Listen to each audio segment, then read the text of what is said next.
Hello guys, welcome back to our channel. இன்றைக்கி இந்த வீடியோவில் நாம் என்ன பார்க்க போகிறோம் அப்படின்னு பார்த்தீங்கன்னா, ESP32 பற்றி ஒரு கம்ப்ளீட் செட்டப், எப்படி ESP32 செட்டப் பண்ணணும், எப்படி ESP32 கோட் அடிக்கணும், அது மட்டும் இல்லாமல் ESP32 வச்சு உங்களுக்கு ஒரு மினி ப்ராஜெக்டோட வந்து பார்த்தீங்கன்னா நாங்கள் இந்த செஷனை முடிக்க போகிறோம்.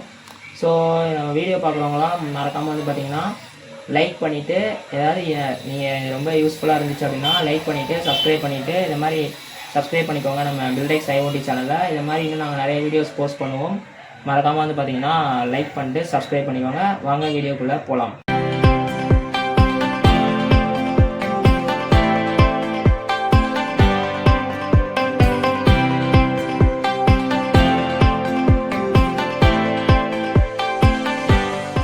பார்த்தீங்கன்னா ESP32.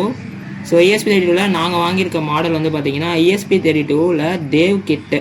நான் வாங்கியிருக்கிறது ESP32வில் தேவ் கிட் மாடல் வாங்கியிருக்கோம். ஸோ இதை மாதிரி வந்து ESP32வில் உங்கள் பின்னாடி வந்து எல்லா மாடலுமே எழுதியிருப்பாங்க. அதை வச்சு நீங்கள் என்ன மாடல் ESP32 வாங்கியிருக்கீங்க அப்படிங்கிறத நீங்கள் வந்து ஐடென்டிஃபை பண்ணிக்கலாம். ஸோ வந்து பார்த்திங்கன்னா இதுதான் வந்து மைக்ரோ ப்ராசஸர். ஸோ இந்த டப்பா மாதிரி இருக்கல, ஸ்கொயர் மாதிரி, ஸோ இதான் மைக்ரோ ப்ராசஸர். இதுதான் வந்து பார்த்திங்கன்னா உங்கள் மொத்த ப்ராஜெக்டையுமே வந்து கண்ட்ரோல் பண்ணக்கூடியது, அந்த திறன் அதுக்கு இருக்குது. ஓகேவா? அடுத்து வந்து பார்த்திங்கன்னா இதுதான் வந்து பார்த்திங்கன்னா USB போர்ட்டு. இந்த USB போர்ட் மூலயமா தான் நீங்கள் வந்து உங்கள் லேப்டாப்போட கனெக்ட் பண்ணி நீங்கள் வந்து கோட் பண்ணுவீங்க. ஓகேவா? ஸோ இது என்ன டைப்னா டி டைப். ஸோ அதனால் ஒரு டி டைப் சார்ஜர் கேபிள் மாதிரி ஏதாவது கேபிள் இருந்தால், data transfer cable, charger cable இருந்தால் கூட உங்களால் வந்து இதை லேப்டாப் கூட கனெக்ட் பண்ணி யூஸ் பண்ணிக்க முடியும். ஸோ இங்கே இருக்குல்ல, இதோ தெரியுதா, இதுதான் வந்து பூட் பட்டனு. இது வந்து ரீசெட் பட்டன். ஓகே, ஒன்ஸ் நீங்கள் ரீசெட் பண்ணிட்டீங்கன்னா ப்ரோக்ராம் எல்லாமே வந்து பார்த்தீங்கன்னா போயிடும். ஓகேவா? நீங்கள் திருப்பி வந்து கோடை அப்லோட் பண்ணுற மாதிரி இருக்குது ESP32க்கு. அண்டு இங்கே வந்து பார்த்தீங்கன்னா இதுதான் வந்து பார்த்தீங்கன்னா GPIO பின்ஸு. இதில் தான் வந்து பார்த்தீங்கன்னா உங்கள் ப்ராஜெக்டோட ஒயர்ஸை நீங்கள் கனெக்ட் பண்ணுவீங்க. அதாவது மேல் டு ஃபீமேல், அதெல்லாம் நான் உங்களுக்கு பின்னாடி வர வீடியோஸில் கண்டிப்பாக எக்ஸ்பிளைன் பண்ணுறேன். ஸோ GPI இந்த ESP32 பற்றி உங்களுக்கு நிறையா தெரிஞ்சுக்கணும்னு நினச்சிங்கன்னா ஆல்ரெடி நம்ம சேனலில் பிளேலிஸ்ட் ஒன்று க்ரியேட் பண்ணி அதில் ஃபுல் அண்ட் ஃபுல் பார்த்தீங்கன்னா ஷார்ட்ஸ் நாங்கள் க்ரியேட் பண்ணி வச்சுருக்கோம். ஸோ அதை வந்து பார்த்தீங்கன்னா நீங்கள் பார்த்துட்டிங்கன்னா உங்களுக்கு ESP32 பற்றி ஓரளவுக்கு நாலேஜ் வந்துடும். ஸோ அதுக்கப்புறமா வந்து கற்றுக்கணும்னு நினச்சிங்க அப்படின்னா வந்து பார்த்தீங்கன்னா போய் பாருங்கள், இல்லைனா வேண்டாம். ஓகேவா? ஸோ இதுதான் வந்து பார்த்தீங்கன்னா ESP32. அண்டு வந்து நான் வந்து என்ன கேபிள் எடுத்திருக்கேன். ஸோ நான் வந்து பார்த்தீங்கன்னா அதே தான் டி டைப் கேபிள் வந்து பார்த்தீங்கன்னா கொண்டு வந்திருக்கேன். ஸோ இதை வந்து பார்த்தீங்கன்னா இப்போ கனெக்ட் பண்ணணும் ESP32 கூட. ESP32 கனெக்ட் பண்ணிட்டீங்களா? ஸோ கனெக்ட் பண்ணிவிட்டு இந்த போர்ட் இருக்குல்ல, ஸோ இந்த HDMI போர்ட்டை வந்து இதில் வந்து பார்த்தீங்கன்னா கனெக்ட் பண்ணணும் சார். ஸோ இப்போ நான் எடுத்துருக்க கேபிள் வந்து பார்த்தீங்கன்னா charger cable, T type charger கேபிளாக. ஸோ டி டைப் சார்ஜர் கேபிளை ஃபஸ்ட்டு இதில் வந்து பார்த்தீங்கன்னா கனெக்ட் பண்ணிக்கோங்க, கை உதறுது. ஸோ இப்போ வந்து பார்த்தீங்கன்னா இந்த HDMI போர்ட்டை வந்து லேப்டாப்போட HDMI போர்ட்டில் கனெக்ட் பண்ணணும். ஸோ கனெக்ட் பண்ணியாச்சா? ஒன்ஸ் கனெக்ட் பண்ண உடனே இங்கே ரெட் கலர் லைட் எரியுது பாருங்கள். அப்போனா உங்கள் ESP32 ப்ராப்பராக ஒர்க் ஆகுதுன்னு அர்த்தம். ஒயர் ஆட்டினீங்க அப்படின்னா ஆஃப் ஆகி பிளிங்க் ஆகும். ஸோ இந்த மாதிரி எரிஞ்சால் மட்டும்தான் வந்து பார்த்தீங்கன்னா டேட்டா வந்து ட்ரான்ஸ்ஃபர் ஆகும், கோடு வந்து பார்த்திங்கன்னா ட்ரான்ஸ்ஃபர் ஆகும். ஸோ இப்போது ESP32வில் எப்படி வந்து நம்ம கோட் அடிக்கணும், என்ன சாஃப்ட்வேர் யூஸ் பண்ணணும் அப்படின்னு பார்க்கலாம்.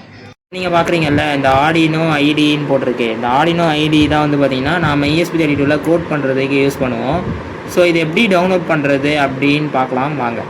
ஸோ ஃபஸ்ட் என்ன பண்ணணும்னா கூகுள் குரோம் ஓப்பன் பண்ணிக்கோங்க.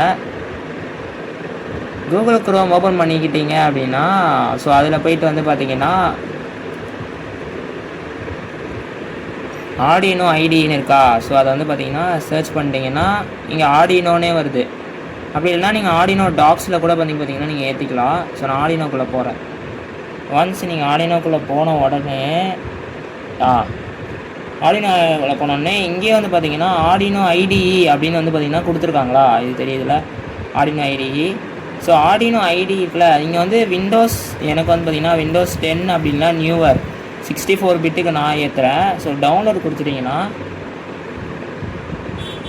இது பார்த்தீங்களா.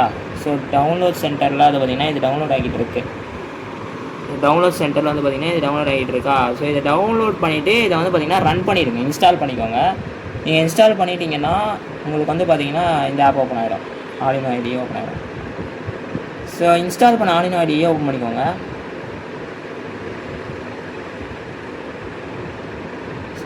ஒன்ஸ் இன்ஸ்டால் பண்ண ஆர்டினோ ஐடியை ஓப்பன் பண்ண உடனே கொஞ்சம் ஒரு சில வேலைலாம் இருக்குது.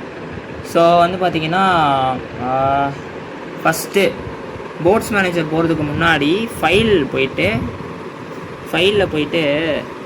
இங்கே இருங்க கொஞ்சம் ஃபைலில் போயிட்டு ப்ரிஃபரன்சஸ் இருக்குல்ல, ப்ரிஃபரன்சஸை தொட்டிட்டிங்கன்னா இங்கே வந்து பார்த்தீங்கன்னா அடிஷ்னல் போர்ட்ஸ் மேனேஜரோட யூஆர்எல் இருக்கா. இந்த யூஆர்எல்லை நான் டிஸ்கிரிப்ஷனில் உங்களுக்கு தரேன். ஸோ நீங்கள் என்ன பண்ணணுன்னா இதை தொட்டுட்டு அதை வந்து இந்த இடத்துல பேஸ்ட் பண்ணிடணும். இதை நான் டிஸ்கிரிப்ஷனில் தர லிங்க்கை காப்பி பண்ணி இதில் பேஸ்ட் பண்ணிவிட்டு ஓகே கொடுத்துருங்க. கொடுத்துட்ட உடனே போர்ட் சேர்த்தணும். ஸோ போர்ட் சேர்த்துறதுக்காக போர்ட்ஸ் மேனேஜரில் ஃபஸ்ட்டு வந்து பார்த்திங்கன்னா ஆர்டினோ ESP டோர் பார்த்தீங்களா, Arduino AVR ports by Arduino. So பார்த்துக்கோங்க, ஆர்டினோவால் கொடுக்கப்பட்ட இந்த ஆர்டினோ ஏவிஆர் போர்ட்ஸ் தான் வந்து பார்த்திங்கன்னா நீங்கள் இன்ஸ்டால் பண்ணணும். ஸோ நான் ஆல்ரெடி இன்ஸ்டால் பண்ணிட்டேன். அப்படி நீங்கள் இன்ஸ்டால் பண்ணணும்னா இங்கே இன்ஸ்டால் இந்த மாதிரி கேட்கும், அது தொட்டிங்கன்னா இன்ஸ்டால் ஆகிடும். கொஞ்சம் நேரம் வெயிட் பண்ணுங்கள், நெட்வொர்க் ஸ்பீடுக்கு ஏற்ற மாதிரி தான் இன்ஸ்டால் ஆகும். அடுத்து ஆர்டினோ ஏவிஆர் போர்ட்ஸ்க்கு அப்புறமா ஆர்டினோ ESP32 போர்ட்ஸு, ஓகேவா, அதுவும் வந்து பார்த்திங்கன்னா ஆர்டினோவால் தான் கொடுக்கப்பட்டிருக்கும். ஸோ அதையும் வந்து பார்த்திங்கன்னா டவுன்லோட் பண்ணிக்கோங்க, எல்லாமே நியூ வெர்ஷனில் தான் இருக்குது. ஸோ அடுத்தது வந்து பார்த்திங்கன்னா ESP32ன்னு போட்டிங்கன்னா இங்கே எக்ஸ்பிரஸ், அதாவது ஆர்டினோ ESP32 நீங்கள் டவுன்லோட் பண்ணுறீங்களா. அடுத்து வந்து பார்த்திங்கன்னா ESP32 பை எக்ஸ்பிரசிவ் சிஸ்டம் அப்படின்னு இருக்குல்ல, எக்ஸ்பிரசிவ் சிஸ்டம், இதை தான் வந்து பார்த்திங்கன்னா இன்ஸ்டால் பண்ணணும். அவங்களால கொடுக்கப்பட்டது அதுதான் வந்து பார்த்திங்கன்னா நீங்கள் இன்ஸ்டால் பண்ணணும். ஒன்ஸ் அதை நீங்கள் இன்ஸ்டால் பண்ணி முடித்த உடனே நீங்கள் வந்து உங்களோட கோட் எல்லாமே இன்க்ளூட் பண்ண ஆரம்பிக்கலாம். அதுக்கு முன்னாடி நான் வந்து பார்த்திங்கன்னா இங்கே வந்து என்னோடய போர்டை கனெக்ட் பண்ணியிருக்கேன்ல. ஸோ நான் வந்து என் போர்டை கனெக்ட் பண்ணியிருக்கேன்னா இது வந்து எல்லாமே மோஸ்ட்லி தேவ் கிட்டில் தான் வரும். ஸோ செலக்ட் போர்டு கொடுங்க. செலக்ட் போர்டு கொடுக்கறதுக்கு முன்னாடி டூல்ஸில் போயிட்டு போர்டு இருக்கா, போர்ட்ஸில் போயிட்டு போர்ட்ஸ் மேனேஜரில் போயிட்டு ESP32 தொட்டிங்கன்னா உங்களுக்கு நான் இவ்வளோ ESP32 மாடியூல்ஸ் இருக்குது. எந்த தேவ் மாடியூல்னால தேவ் கிட், அதனால் ESP32 தேவ் மாடியூல் மோஸ்ட்லி இதான் யூஸ் பண்ணுவீங்க. இதை தொட்ட உடனே ESP32 தேவ் மாடியூல்னு சூஸ் ஆகிடுச்சா. இப்போ போர்ட் எடுக்கணும். ஸோ போர்ட்டுக்கு முன்னாடி அதே டூல்ஸில் போயிட்டு போர்ட்ஸுக்கு கீழே பார்த்தீங்கன்னா போர்ட் இருக்கா. எனக்கு அவைலபிளாக இருக்க போர்ட் வந்து பார்த்திங்கன்னா COM6 தான். ஸோ ஒன்ஸ் நீங்கள் COM6 தொட்ட உடனே இங்கே ப்ளூடூத் சிம்பிள் வந்துருச்சு பாருங்கள் மேலே. இந்த ப்ளூடூத் சிம்பிள் வந்துருச்சு அப்படின்னா உங்களோட போர்டு வந்து பக்காவாக வந்து லேப்டாப்போட கனெக்ட் ஆகிடுச்சு அப்படின்னு அர்த்தம். ஸோ இப்போ நீங்கள் இதில் கோட் பண்ண ஸ்டார்ட் பண்ணலாம். ஸோ நாங்கள் ஆல்ரெடி சொல்லியிருந்தோம் உங்களுக்கு ப்ராஜெக்டோட ஒரு சாம்பிள் ப்ராஜெக்டோட பண்ணி காமிக்கிறோன்னு. ஸோ ப்ராஜெக்ட் வந்து எங்களுக்கு டைம் இல்லாததுனால நாங்கள் ப்ராஜெக்டை வந்து பார்ட் 2ல் வந்து பார்த்திங்கன்னா ப்ராஜெக்டையும் எப்படி வந்து ESP32 வந்து கோடை வந்து அதுக்குள்ளே வந்து நம்ம வந்து அந்த கோடை எப்படி அப்லோட் பண்ணுறது ESP32க்குள்ளே அப்படிங்கிறதையும், எப்படி கம்பைல் அண்ட் ரன் எப்படி பண்ணுறது அப்படிங்கிறதையும் வந்து நாங்கள் பார்ட் 2ல் வந்து பார்த்திங்கன்னா சேர்த்து நாங்கள் உங்களுக்கு வீடியோவாக போடுறோம். ஸோ வீடியோ பிடிச்சிருந்தால் மறக்காமல் லைக் பண்ணிட்டு சப்ஸ்கிரைப் பண்ணி வச்சுக்கோங்க.